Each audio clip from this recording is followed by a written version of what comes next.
अब रामानंद जी ने सोचा भाई यो बालक तो घनी बड़ी बड़ी बात करे है और पता नहीं, चलो इससे कुछ रहस्य जानेंगे।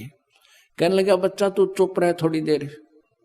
पर्दे के अंदर से बोल रहा है स्वामी जी कि तू चुप रह, बाहर बैठ जा, मैं थोड़ी देर अपनी पूजा करता हूं। मैंने आज अपना नित्य नियम नहीं किया है।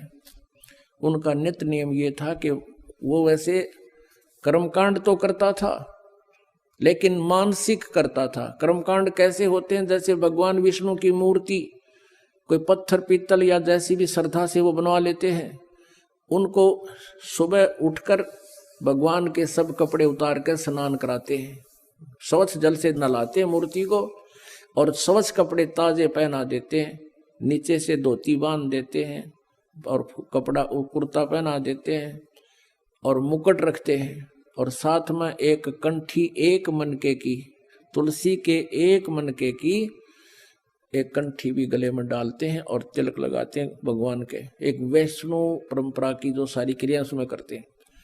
ऐसे प्रतिदिन किया करता था रामानंद जी। जैसे अपने सिर पे गंगा का जल उठा के, मानसिकता अपना भाव बनाए रखने के लिए उसने ऐसा दृष्टिकोण ऐसा तरीका अपनाया था कि भगवान में श्रद्धा बनी रहे। वृद्ध व्यक्ति जैसे सोपन होता है ऐसे मानसिक सेवा होती है पूजा।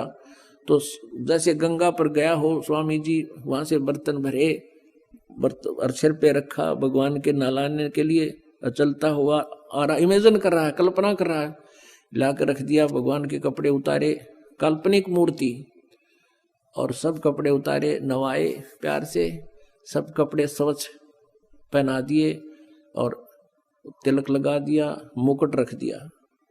उस दिन वो कंठी डालना भूल गया। वो सौपन में जैसे दीक्षा करे ना, सारी कंठी रखी दिखे न्यारी, उसका प्रतिदिन का अभ्यास था, प्रैक्टिस थी। अब स्वामी जी ने सोचा भाई आज कंठी ना डाली भगवान के, और मुकुट रखने के बाद उस दिन उतार नहीं सकते। मुकुट उतार दिया तो पूंजा खंडित, अगले दिन ही उतरेगा वो स्नान के समय ही, और कंठी ना डाली तो पूजा अधूरी, वो भी खंडित, कोई लाभ नहीं। रामानंद जी बहुत दुखी हो गए। उन्होंने कोशिश की माला को उठाकर मुकुट के अंदर से डाल के गले में पहुंचाऊं, लेकिन मुकुट में वह फंस गई, आगे नहीं आई। अब रामानंद जी अपने आप को कोस रहा है कि आज मेरा कौन सा पाप उदय हो गया भगवान, पूरे जीवन में आज मुझे भूल लगी है, मुझ पापी का कौन सा पाप उदय हो गया। बहुत दुखी हो रहे थे। अब भगत की भक्ति में जरा सी भी बाधा होती है उसकी ये दशा हो जाती है, जो भक्ति उसकी सुचारू चल पड़ती है, एक दिन का भी नागा उसको खटकता है। बहुत दुखी हो रहा।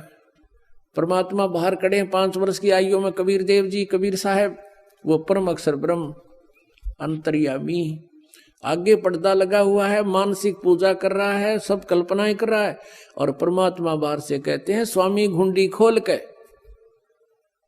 और तब माला गलडार कहा कि स्वामी जी इसकी गांठ खोल लो, और गांठ खोल के गले में डाल के गांठ लगा दो, मुकुट उतारना नहीं पड़ेगा। ओए होए होए, एकदम स्वामी जी ने सोचा भी बाहर कोई साकार वस्तु नहीं, पर्दा मन ला रखा, और बाहर खड़ा ये बालक बतावे ये तो भगवान है, परमात्मा है जिसकी मुझे खोज थी। स्वामी गुंडी खोल कर फिर माला गल डारे, गरीबदास इस मेरी भक्ति को हो केवल जान सके करतार। रामानंद जी ने सोच लिया मेरी इस पूजा में जो उलझन में मैं था, भगवान ही जान सके, दूसरा समझ नहीं सकता, ये परमात्मा आए हैं। अपना आत्माओं कहते हैं डोडी पर्दा दूर कर, वो बगा दिया, फेंक दिया, वो पर्दा बिठाकर लीना कंठ लगा, छाती के गले का लगा लिया। परमात्मा को 104 साल के वृद्ध ने, ब्राह्मण ने एक शूद्र के बच्चे को, सारा ब्राह्मण समाज विद्वान था वहां पर, हजारों की संख्या में श्रोता दर्शक, और वो आए इस उद्देश्य थे कि रामानंद जी पीटेगा, धमकावेगा, नौकेगा, मैंने नाम नहीं दिया, मैं शूद्रों से नफरत करता हूं। वो कर ही रहा था, पर्दा ला रहा, और वही सारा ब्राह्मण समाज खड़ा, और स्वामी जी ने, उस ब्राह्मण ने शूद्र दानक को जुलाहे को सीने से लगा लिया। अपन आत्माओं इसको ब्राह्मण कहते हैं। ब्राह्मण सोए जो भगवान पहचाने, ब्राह्मण सोए जो ब्रह्म पहचाने। पंडित सोए जो पिंड की जाने। अब ये है, कहते हैं वक्त पड़े सौदा करे और बाढ़ में जाओ, यो नकली ज्ञान है। अब जैसे रामानंद जी ने समाज नहीं देखा, भगवान देखा, लोक लाज नहीं देखी, परमात्मा को चाहा, उसी के लिए वो पाप पीट रहा था, सामने भगवान खड़ा, फिर लोक लाज में मरे तो उसके साथ नालायक व्यक्ति नहीं। कहते कुछ नहीं देखा। अब क्या बताते हैं,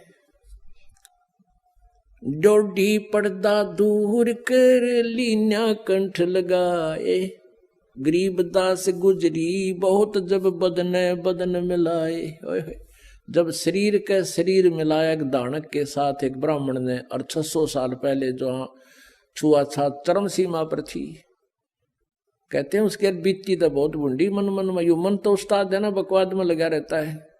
कहते हैं गुजरी तो बहुत बुरी, उसका क्या कहेगा समाज, थूकेगा तने, नफरत करेगा, निंदा का पात्र होगा। मन युकाल मन का एजेंट है, पर आत्मा परमात्मा की है, वो उसकी बात में आई नहीं, और सीने का लगा लिया, देखी जाए कहने दे दो कहेगा।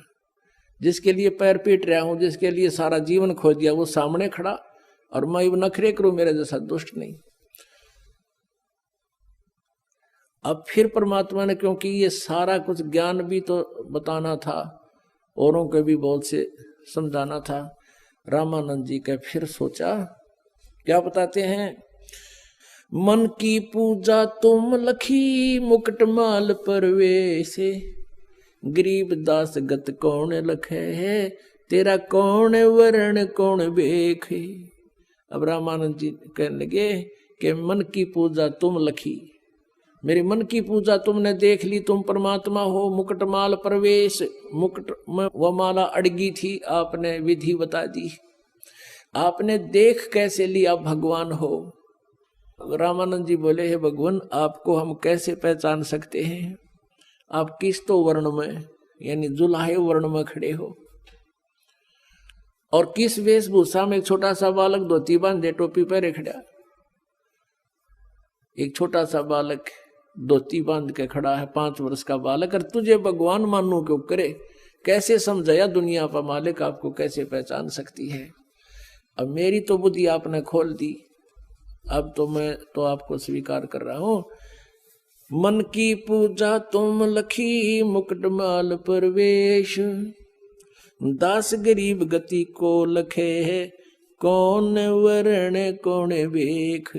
कौन वर्ण क्या भेख है, किस वेशभूषा में और किस जाति में आप खड़े हो। होय होय।